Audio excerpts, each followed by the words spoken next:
Thank you for that answer, Mr. Mayor, a very thorough answer. I would say that my question isn't really so much about Extinction Rebellion. It just so happens to have been that it was Extinction Rebellion. My question is that this fire engine parked for a matter of minutes outside the Treasury, right in the heart of what is known as the Golden Triangle, which you would know is the most policed area in the country. In this case, they took out, what was it, some fake red blood or whatever and sprayed it over pretty ineptly. But during that time, Mr. Mayor, they could have taken out guns, they could have shot the building up very effectively, or they could indeed have been packed with explosives or whatever. You know what I mean. I'm astonished how this was allowed to stay even for 30 seconds. That's all they needed. It is right next door. I'm sure you know it is right next door to some terrorist barriers on Birdcage Walk. I walk past it every day. How come in the most protected part of Britain this was allowed to happen? And as I repeat, I'm not worried about Extinction Rebellion particularly. That could have been a massive terrorist attack. Chair, I understand the concern and the reason why it's been raised. I don't want to sound complacent.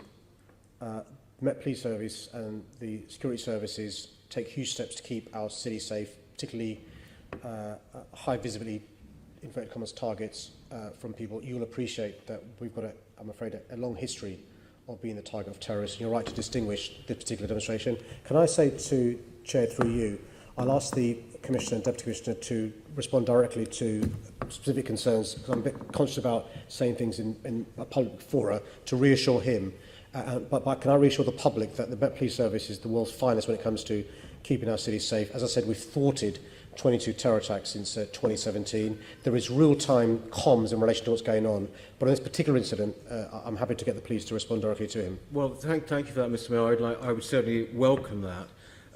It has to be said again, there's that old saying, isn't there, about terror, that essentially, they can be lucky just once, we have to be lucky all the time.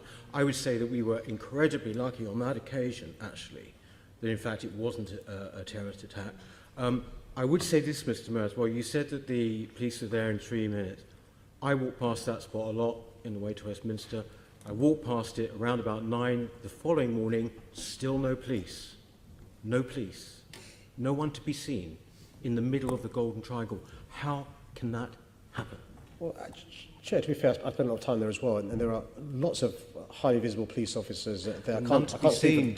Look, I've got no axe to grind in trying to lie about the police. There were none there. Sure. If for no other reason, that's the backdoor entrance to Downing Street. And so there are police officers there regularly and stuff, but there's also real-time CCTV. But if there's a particular operational concern, and it has been raised, Chair, I'm very happy to get an answer to the question, because it's a question that comes from genuine concern. I accept that. And so can I make sure you get the briefing? But also, the lessons that need to be learned, the police will learn them. And so if you're raising a particular concern that you've got, I'm sure the police will look into that. All right. Thank you, Mr. Mayor.